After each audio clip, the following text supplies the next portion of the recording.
Hello, welcome to the Higher View Podcast, the podcast dedicated to the creative, the believer, and the outside thinker. My name is Jonathan. I'm your host. If this is your first time, welcome to the show. Usually I have a co-host right next to me, but that is my wife, and she is resting right now. She just had her wisdom teeth taken out, so she is right next to us asleep. But just keep her in your thoughts and prayers as she is resting. But today I'm here with a very special friend of mine, Mr. Evan. What's up, bro? Mr. Evan here. He is just one of our special friends that goes to the house with us, and he is also on the worship team and an amazing singer, amazing artist, and also makes his own music. But yeah, how you doing, Evan? I'm good, bro. How are you? Good. Doing good, bro. I'm glad to have you on the show. I think we talked about this a long time ago about you being on the show, and it's been in the making for a while. Yeah. But the last time we hung out, it was at In-N-Out, and we just kind of got to know each other, and it was our first time meeting, so we were just on our initial meet, and really just knowing each other's backgrounds and stuff like that. But on this episode, I really wanted to go into this is a following episode of Gen Z series, and in this episode, we want to talk about the power of purity and walking in purity. And when I thought about this episode, the first person that came to my mind was Evan, because when I talked to him, his background, what he's gone through is almost a perfect picture of purity. And I feel like it was just the perfect person to talk about this subject. And Ava's here with us whining again, and you'll see her coming in and out of the podcast. But yeah, so I wanted to go into a little bit of Evan's story. You did grow up as a Christian, right? Yeah, correct. So parents raised you as a Christian. Talking about the idea of purity, do you feel like when you grew up, do you feel like you had a pretty good grasp of purity? Do you feel like you had a pretty good picture of what purity meant or looked like? Honestly, bro, probably not. No? I think at a young age, you kind of don't really know what purity is. And so you kind of just live out in purity because you're so young. Yeah. You're so young. That's true. Now, when you talk about getting to teenage years, maybe you kind of get a hold of, well, this is how purity should be. Sure. From looking at your parents, being in the church, looking at a pastor or whatever, whoever it is. I think that's more the teenage years is when I first saw purity and realized what it actually is. Okay. We were talking before this, before we started recording, and I think one of the things we talked about that really stood out is purity isn't always in the sexual meaning. Yeah. We're not purity doesn't always have to mean talking about sex. Yeah. And for sure. I think in the Christian language, it is always translated into abstain from sex. That's always what people mean when stay pure. But staying pure is with all of your actions. What are you doing behind closed doors? Pretty much. That's how you're staying pure. Definitely. Do you feel like now you have as you're growing into adulthood, do you feel like you have a pretty good grasp of purity? Do you feel like you're walking in purity? Do you feel like that's something that is challenging to you? For sure. I mean, I think I do have a good grasp of purity. Yeah. But every single day it's a challenge. Sure. Every single day. And I find myself in these moments where I'm like, what am I doing? And I kind of have to reel it back and run away from it. Yeah. But every day I'm striving. Every day I'm striving to be as pure as possible. Yeah. That's good. I think that's something that I found this out kind of just going over this idea this week. Gaining purity is the idea of running after God, and what you just said, striving. I'm always striving to stay pure. That's chasing God's heart. Yeah. And purity comes with that idea. When you're chasing after God, just as if you're working out, we just talked about working out. You work out your physical body, your heart gets healthier, your mind gets healthier, everything gets healthier. But if you're not running after God, your spirit is not going to get healthier, And that's just an attribute that comes when you chase God. It's purity. For sure. Yeah, I agree. So, but yeah, just like you said, it is a struggle. We're all human. We have our faults. We have our shortcomings. Yeah. And I think being in purity is not saying that you're not going to have temptations. Yeah. Being in purity is not saying you're not going to have the thoughts, have the wants. You're still a human. And I think being in purity, it just ties into that. It's still just chasing after God. You have to have that want. For sure. Yeah. I think purity can be a gateway drug in a sense. I think purity can be a gateway drug to all of the fruits of the Spirit. when you chase after purity and having a pure heart, having pure actions behind everything that you do, you have no other option but to gain love and patience and forgiveness and all the other things. For sure. But what do you do now to like chase purity? What is like something that drives you to chase purity? Yeah. Well, first, I grew up. You want my like story, like my background story? Yeah, whatever. But you know, whatever you feel like is whatever you're comfortable with sharing. I would like to say I grew up a pretty good kid. Yeah. You know, but definitely got into some things that I shouldn't have. Sure. Into relationships I shouldn't have. More in like the teenage years, like mid-teenage, 16 to 18. But yeah, so dealt with a few things there, and God's really used a couple things to really show me how terrible I was living. I mean, how worldly I was living, and how honestly double life I was living. Like I had two different faces. And the scary part is that when I was going through some things, I was on stage leading. Like, just to know like I shouldn't have been leading, because I'm not coming from a place where I can lead. Luckily, God's God, and He still moves. For sure. Like you said, I think being pure comes in all aspects. For me, what was a struggle was sexual immorality. That was a big thing for me. Yeah. And God has definitely worked me through that, for sure. And even to this day, I mean, I still find myself struggling. I mean, just being real. I think we have to all go through, like, I mean, I don't know, maybe I'm wrong on this, but I feel like we all have to go through some testing season. Yeah, definitely. Like you have to like know what to stay away from. For sure. You know, for sure. I think we all have to have our human faults at some point. Yeah. And it's like the idea, like, you know, when you fail, like that, you learn from your failures. Sure. All your failures. So like the things I went through, like, I'm glad I went through it. Like, I'm glad that I fell short. Yeah. And I'm glad I'm still falling short, because every time I fall short, I'm learning like what I shouldn't do and how I could do better, what's wrong. And God speaks through that to me and to other people. Yeah. Yeah. I think one of the things that stands out about you, I feel like you're very set apart from people. When we first talked, your language was different. Your approach was different. The way you carried yourself, it was different. And I that's something that I really noticed. And I think staying pure is also being sanctified. Yeah. It's exactly that, being set apart from the world. Yeah. And I think that's why you gave me such a good picture of purity, because I feel like you just were different, you know. And I think a lot of people claim that, like, oh, I'm different, you know, no one's like me. But being different is having the Holy Spirit. The Holy Spirit is what like changes us and sanctifies us. For sure. I mean, just having a relationship with God is, you know, will make you set apart, and that's what we're called to do. It's definitely been a struggle though, because like the environment I work in, there's a bunch of worldly people. It's really like I'm living in the world. I'm really living in the world at my work, and it's a struggle. Like, you find yourself making jokes that you probably shouldn't make. Like, literally, I contributed to a joke, and then someone had a response to it, and then immediately I was like, oh, I shouldn't have said that. Type of thing. I feel you. So yeah, I mean, it does come with like language and the way you just carry yourself, what conversations you have. Yeah.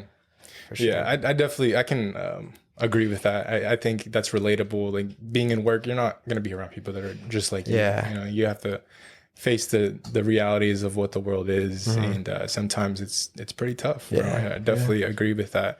I think, you know, when I come up with topics on episodes, I always like study like the topic, and just I like to learn for myself. Yeah. So I take every episode, and it's really like a learning moment for me.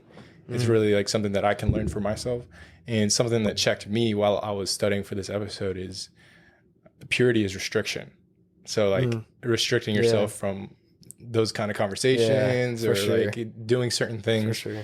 And a lot of people don't like restrictions. A lot of people don't like rules in a sense, you know. So it's very easy for people to stay away from purity because of that reason. Yeah, for sure. But it's either like you pay now and receive later, or you pay later for it, you know? Yeah, definitely. But yeah, bro, I definitely agree with that. It's definitely, it's an interesting take when you're in the world so much, going to work every day. Yeah. And you're around people that are worldly. it ties back into that what we were talking about earlier. Like if you're not chasing and running and running and running after God, like literally like seeking after him, and that's like your desire and that's your want, you're easily going to fall out of that. For sure. You're easily going to fall out of the purity aspect. Yeah, for sure. It's super easy. But a beautiful thing about it is that since I am Christian and I am a believer, I have so many people to preach to, so many people to just like share the gospel, share the good news. So I try my best to take every opportunity I can to bring God into a conversation. It's good. Though it's hard. It's hard, you know, talking to worldly people sometimes, and especially like it depends how worldly they are. They can bash on it. They can bash on you for, you know, like not say everyone's going out to a bar and you're like, no, I don't want to go to a bar type of thing. And like, why? Just come to the bar. Like, come have a drink. Like, no, I'm not going to go have a drink with you, bro. Yeah. Just like stuff like that. It's hard because then you feel like we want to fit in. We naturally want to fit in. Sure. Absolutely. So like to force yourself to be set apart, and you know you have to be set apart. It's just like that and alone is just a struggle. Yeah. I think you have a really good grasp of that. That's really amazing that you even like, you know, you talk about it at work. Everybody knows that's a very hard thing to do, you know, just to talk about it at work to worldly people that probably have no idea like where you're coming from or like your stance on it. Yeah. As far as when it comes to your generation, or I'm going to correct myself, our generation, Generation Z, right? Yeah, Gen Z. How do you feel like this generation is with purity? Do you feel like, I know obviously we've only lived one life and we've only seen it like one way, but I feel like me growing up in high school and going through school, I think purity definitely was absent. You know, obviously you're graduated now, but like when you were in school, do you feel like purity was just as absent, or do you feel like it's getting worse? Do you feel like it's kind of the same? Honestly, I think it's getting better. Really? At least at my school and the people I know. It's kind of a crazy thing because I'm seeing more, whether it's on social media or friends, I'm seeing a lot of people come to Christ, and a lot of people view purity as a good thing. Wow. And so I think it's getting better in this generation. I think that the young or the Gen Z generation is really moving and searching for a higher power, for this love that's only obtainable from God. Yeah. And they're very curious. They're very curious right now. That's interesting. Yeah. So I think that's really cool to know. Yeah, I think there's a change. There's a change happening that I see within the church and in the world.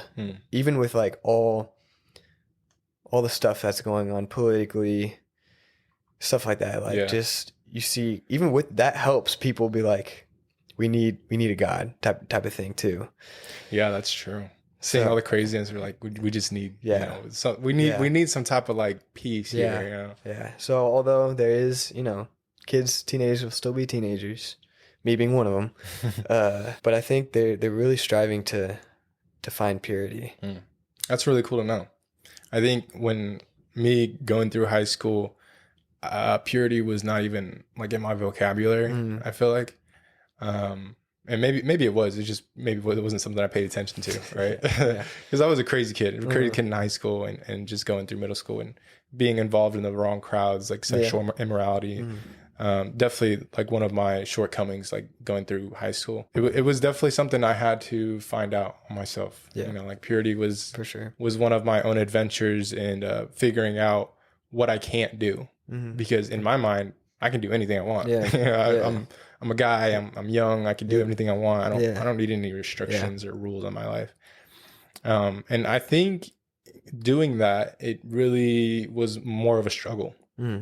You know, like we talked a little bit before here, recording about what me and my wife went through, like on our long distance. You know, there was sexual immorality, and we did things the wrong way, and we had to go through a lot of struggle because of that, and we had to recover and you know, go through counseling and therapy and all that stuff. It just goes to show, and we talked about this on the last episode, that when you have parents that really grow you up into the faith, it makes a difference for generations.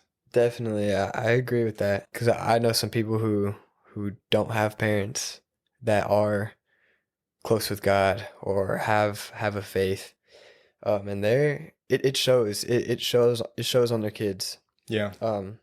Luckily for me, I've had that, and it's been a blessing to have that because the times that I was struggling, the times that I was being impure, was not pure. I had my mom praying for me the whole time. I had my dad praying for me the whole time. Yeah. And beyond that, just family members in itself praying for me.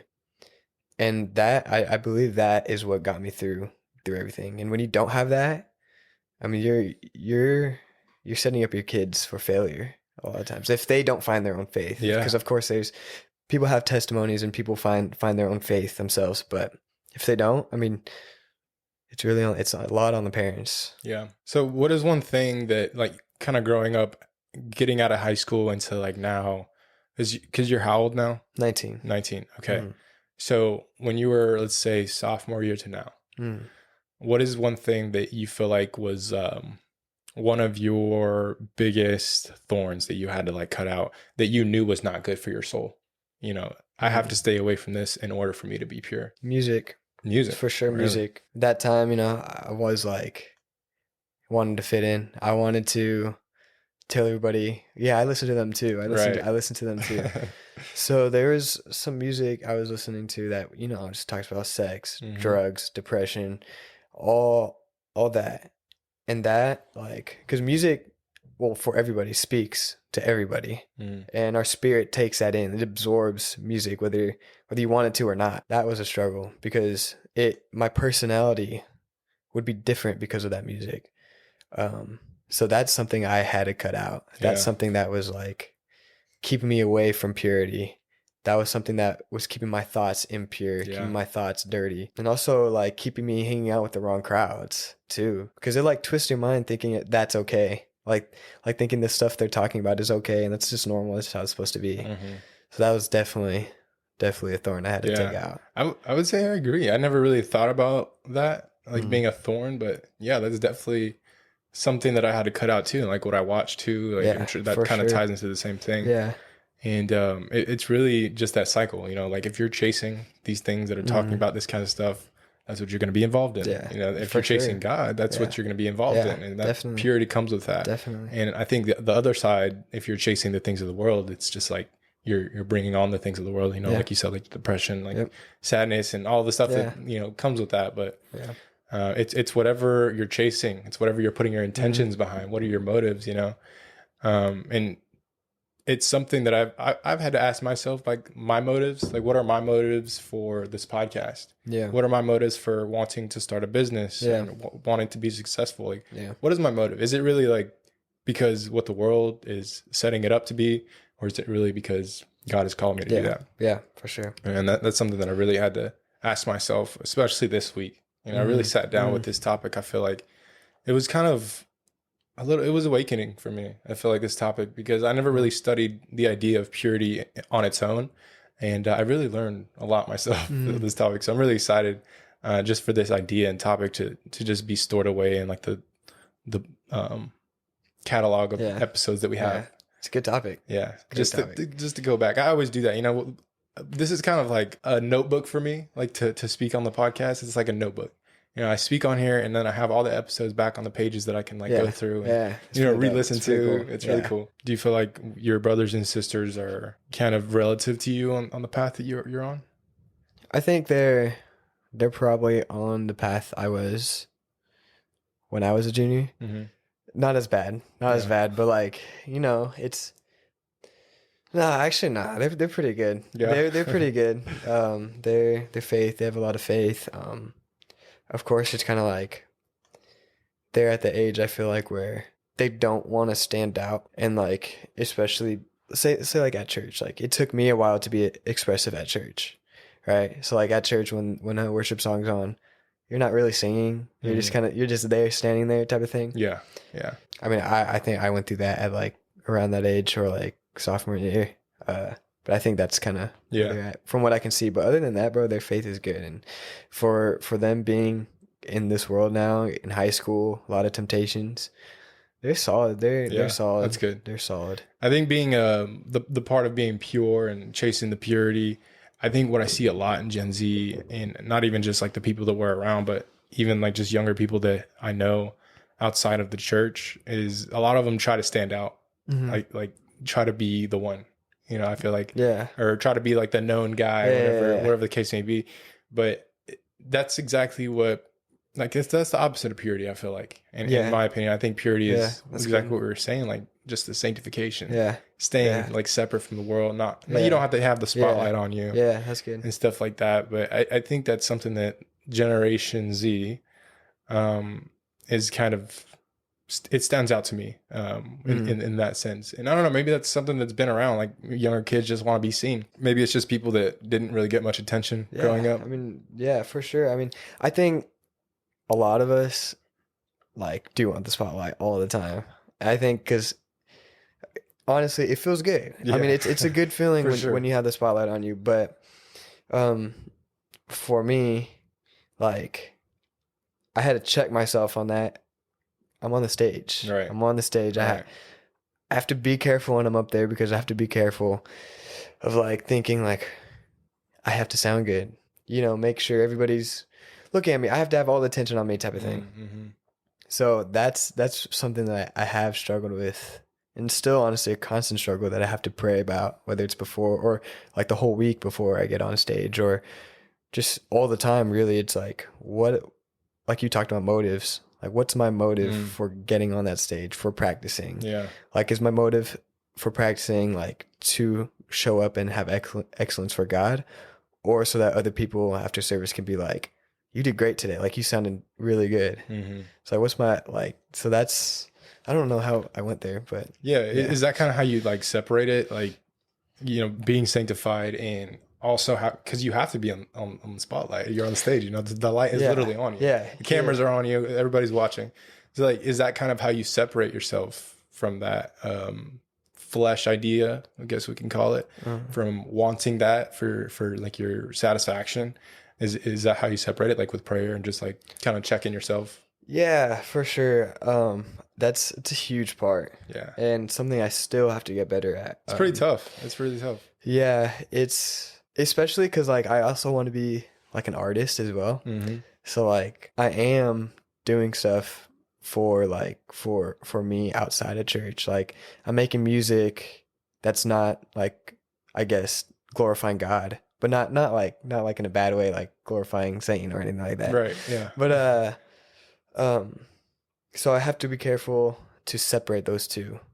And yes, prayer and relationship with God is big part of that. That's an interesting concept, because like we're talking about, you have to be literally on stage in front of everybody, and at the same time remain pure. Yeah. Remain pure with your motives, with your heart, with your mind. Like, I don't want the people to be looking at me, but at the same time, I need the people to be looking at me and pay attention. I'm leading people into like, you know, into worship. Yeah. And it's something that like, you have to be like, I'm not going to be the purest. Like, I am going to mess up, and I'm going to get on that stage after I messed up. Mm-hmm. So it's like, it's really something that you have to come to terms with, but you also can't just be like, I'm going to mess up, so like I don't have to like worry about it. No, like, obviously strive to be better and strive to be the purest, but you also can't let that get in your head, because mentally it can like destroy you, because like you're going to feel like not worthy to be up there. And that's not good, obviously, because like you can't lead like that. You can't lead empty, because you're going to destroy yourself. Yeah. Dang. That's really tough, dude. That's a really good like discipline to learn. Yeah. It's literally separating your flesh from your spirit. Like, every week. Yeah, for sure. And even like when I said about like the music I make, that doesn't really glorify God, I've also been kind of like challenged to make music that glorifies God. Mm-hmm. And that's something that I've been wanting to get into, really. But I also struggle with that, because I'm also like, is what I'm doing, making music that's not necessarily for God, is that like a good thing? Is that a right thing to do as somebody who's on a stage leading worship Like, is that okay for me to do, type of thing? Yeah, I mean, God's gifted you with the ability to make music, to sing, Yeah. to play instruments. Yeah. I mean, an artist doesn't paint God's face on every, Yeah. you know, True. thing, every True. canvas, you know. True. So I think it's okay to use your gift to use your creativity and Yeah. explore like what you like and what you don't like. I think your motive, it's just what your motives are. You know, Yeah. True. are you wanting to like support, you know, what is the idea behind True. the music? You know, True. is it supporting the spirit? Is it supporting good things? Is it supporting bad things? Yeah. I don't think it necessarily has to be like I have to do this only for God and God only. Like that's the only thing it has to be. I think that's religious. Yeah. That's kind of For like sure. rules. Yeah, Like I I get have you. to stick to this rule. And, Yeah. One thing that's cool about like Christian music nowadays is that it's targeted to a young generation, or like this generation. And like you'll hear Christian music on the radio. Like a big one is Forrest Frank. Like yeah, he had a song with Jake, got played on the radio, like not a Christian radio, got played on the regular radio. And I think that's cool because if you're not a Christian as like a teen, like you can listen to this and be like not knowing it's a Christian song. yeah. But then like but it's like it's not feeding anything bad into their life. It's like True. it's all Christian traits. The music too. Why do you think it's? Because you said it. You feel like it's kind of directed towards Gen Z, like a lot of the Christian music that's put out today. Yeah, I feel like it's a lot. It's very youthful. Is it just because it's like trendy stuff? You feel like? Maybe it is, Yeah. but I think that like even as like Sunday services feel a lot more youthful. Yeah, absolutely. But that's what God likes. You know, God likes youth. Yeah. Because they're pure. I mean, they're pure, and everything about like Christianity is music wise is getting a lot youthful, and just the atmosphere of it all. It's God's next generation right there. Yeah. So I mean, like, and that also helps the older generation, like them seeing the younger generation get hyped at the altar, whatever it is, or raising their hands and worshiping. That speaks volume to the older generation. So I think it's great that the songs are becoming more youthful. The songs are speaking to the youth, because through that it'll speak through to the older generation. Yeah. It does. I feel like it definitely does. Like even me seeing like younger people and youth, and even like seeing like you up on stage, I'm like, dang, these guys are like doing the thing, man. Like they're doing their thing. And I get inspired by all of y'all. I'm just like, dang, that's amazing, you know? So it definitely does speak volumes to like older people. For sure. I think that's such a good point. I feel like that's amazing. That's a really good move to point for sure the music to the more of the youth. That's amazing. Nothing but God's work right there for sure. Yeah, definitely. Do you feel like now that you've kind of you're growing in your relationship with God, and I feel like you're in a pretty good place. I feel like you've been in a pretty good place. I feel like you've always had a pretty good head on your shoulders. Do you feel like it's kind of hard to talk to older people? Like if people at work, maybe that are older than you, do you feel like it's hard to bring up the idea of just God, or like maybe just staying set apart? I feel like I've had God's favor. Yeah.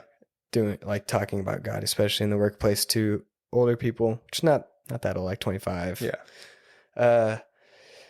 But it's been pretty easy. That's good. It's been pretty easy. Of course, you have people afterwards like making jokes like, "Don't say this around him, like he's a Christian," type of thing. But ultimately, I think that's a good thing. Yeah. They know where I stand, and that's what you want. Yeah. Like, even though they're making fun of you, like, yeah, please don't say that. Yeah. I don't want to hear that. Yeah. I mean, even, yeah.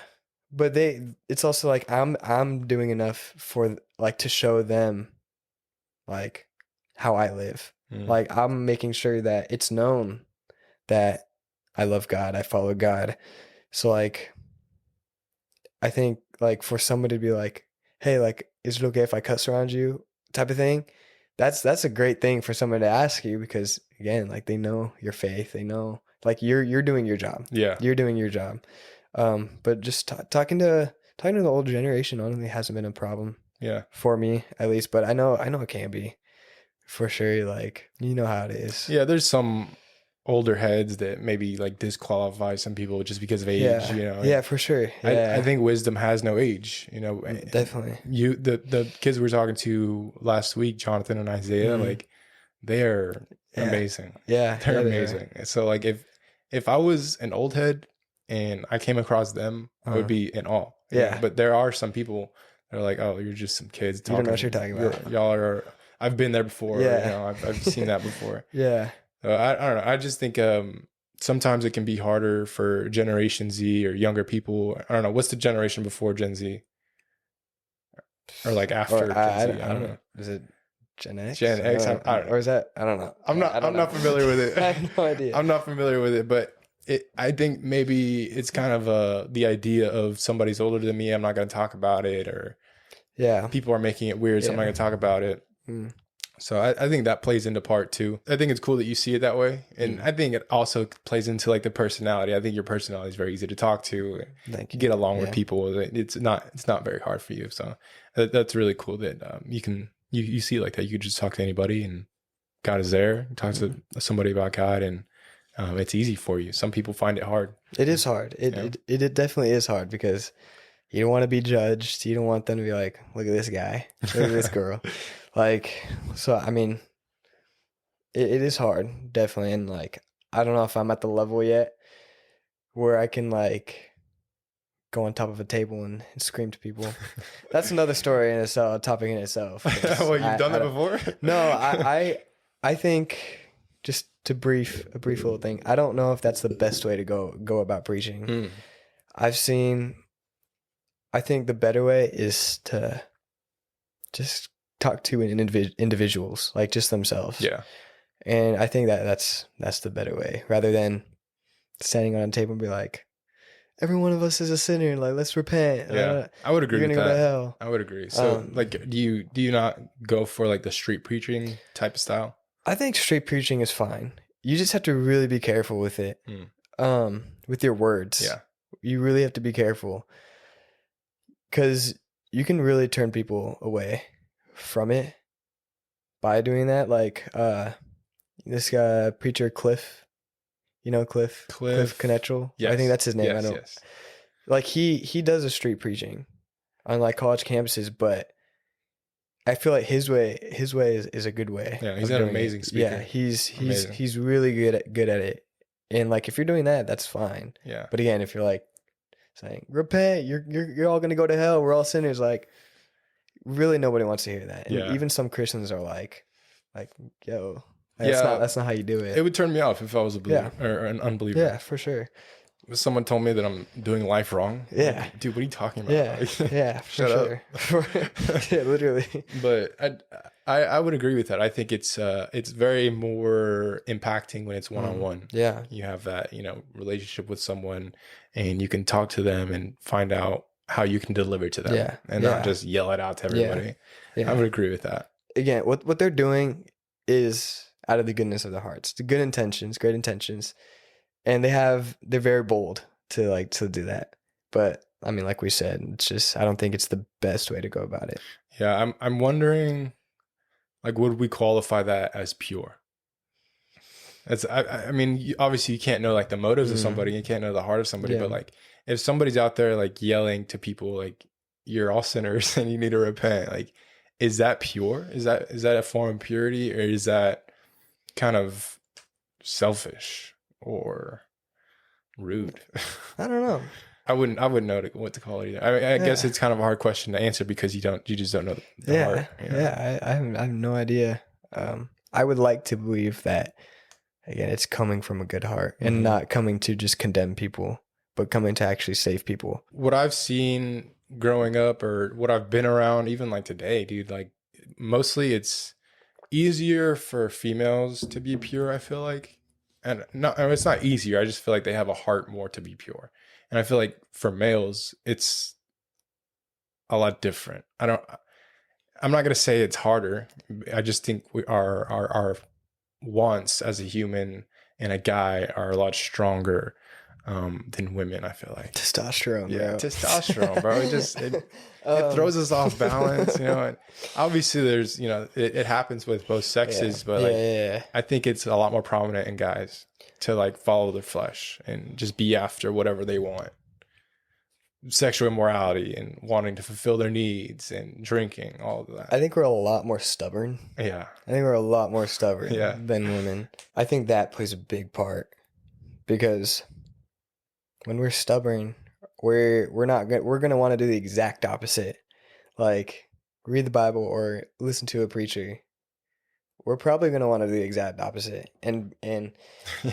it's just Yeah. it's I feel like in the Bible it gives us a lot more rules than women.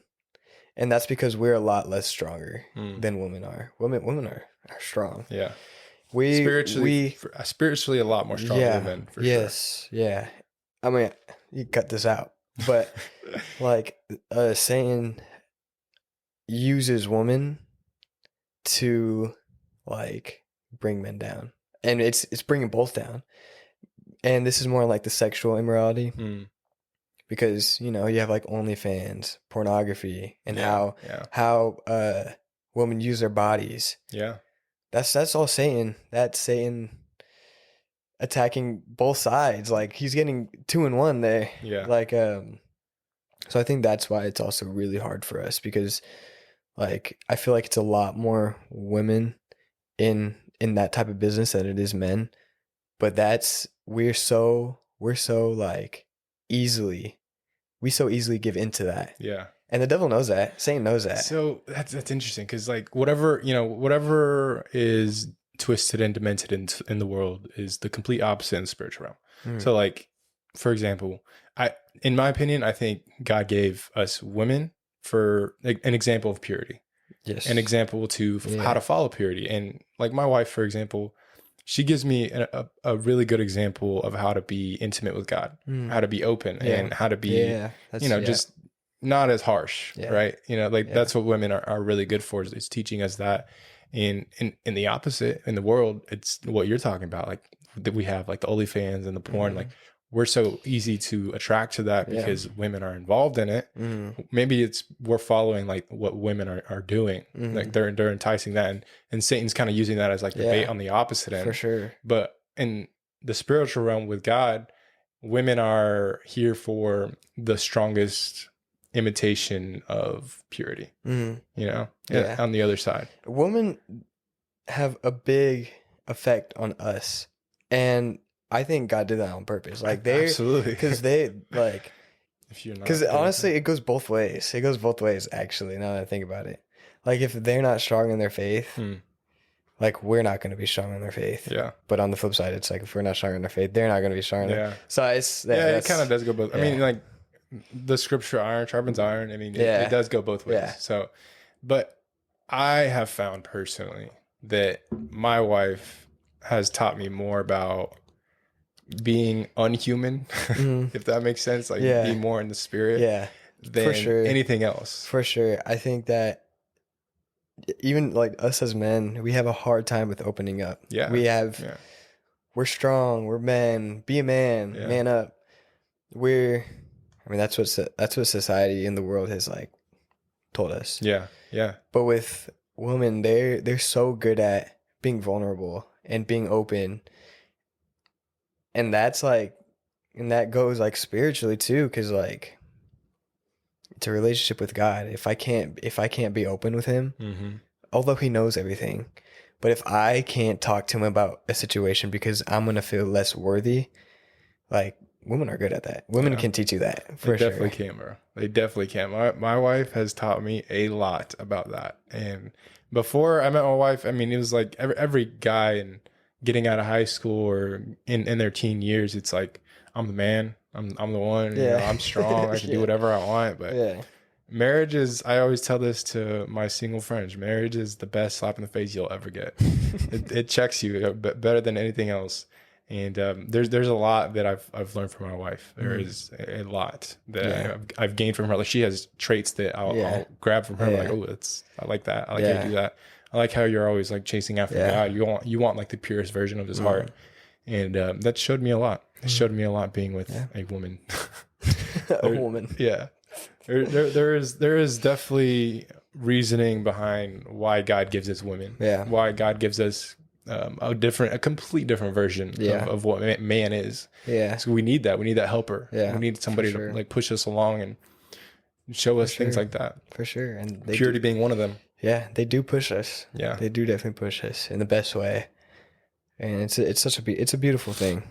Yeah. Because Do you feel like you and your girlfriend now, do y'all have like a better understanding or an agreed understanding of purity? Like y'all want to remain within that, right? Yeah, she's great when it comes to purity. I'm the one that struggles. Yeah, I'm the she's one pushing you, right? honestly, yes. And so with that, like, because of her, we're pretty good. We're really good. That's good. And really strong when it comes to purity. And like, she's really made me stronger in that aspect of life. And like, she's so determined to stay pure. That's and like awesome, to see God. That's awesome. So I'm even with like the shows she watches, like even like that, like Yeah, that's how my wife is too. Like if it's too like they're cussing too much or you know, something and, like a sexual scene, yeah, I don't want to see that. I'm closing my eyes. Yeah, and that's the same way how my girlfriend is. She's really like super strong. Yeah. In that, and it's inspiring and motivating, and she keeps me on track. She'll slap me in the face, not actually slap me in the face, right. but she'll like get me back on track. Yeah. And So something about being pure is, you know, having your spirit stronger than your flesh. And I think what a good thing that they do is not allowing the things to enter the flesh to entice that kind of thing. Yeah. And when, you know, like fasting and denying your flesh is what gets your spirit stronger. That's what you need to listen to more. Yeah. And I think that's also something that my wife has shown me, like, in the mornings, you know, like I want to start my day and I want to ground myself with God, and I want that to be like my first priority. Yeah. And that's denying your flesh. Yeah. You know, that's denying what your body wants. And that's another good thing that I've learned from her too. Yeah. Regarding like let's say you're talking to your younger brother and sisters that are completely lost. Yeah. Like, for example, like if they were completely lost, obviously they're in a good place right now. But if you had brothers and sisters that were kind of on the wrong track. Yeah. And we'll kind of close up with this. But what do you feel like you would tell them regarding purity? Like what direction should they go in? Why should they be pure? What would be your take on that? What a question. I don't want to say the simple answer and be like, stay in your word, pray, and all that. That's really the answer. But I think it's community, bro. I think a big part is I just tell them to be in the right community. That's really good. Really be involved at church, or be involved with friends who go to church at least and live a Christian lifestyle. Because that, if they're really Christian, that will keep you in a good place. That'll keep you pure. Because just to have those people who keep you accountable. Mm-hmm. Yeah.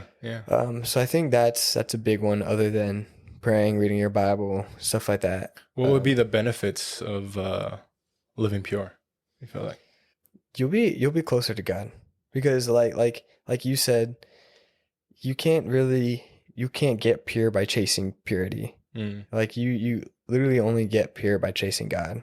Yeah, it's not a point; it's a pathway. It's a lifestyle. Yeah. So I think by a benefit of being pure is that you're probably close to God. You probably have a really good relationship. It's really with good. God. Yeah, I think purity in the long term brings peace. Yeah, and I think when you're not living pure, maybe on the outside you seem okay. Yeah, or in reality, if you're not living pure, you're a mess on the inside. Yeah, I agree. Things are racing through your head. I agree. You got thoughts going crazy. I agree. But that also comes back to, because if you're not pure, you don't have God fully. Yeah.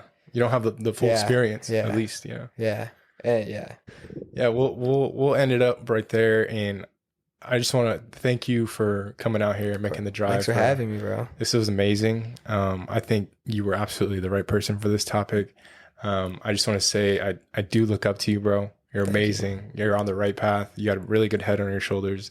I think I'm really excited to see your future and just where you go, bro. You have a lot of things lined up and going in the right direction. So thank you, man. Just keep going, bro. Appreciate you. I love you, dog. Love you, bro. Appreciate you. We'll see you guys later. Until next time, see things from a higher view, and peace out.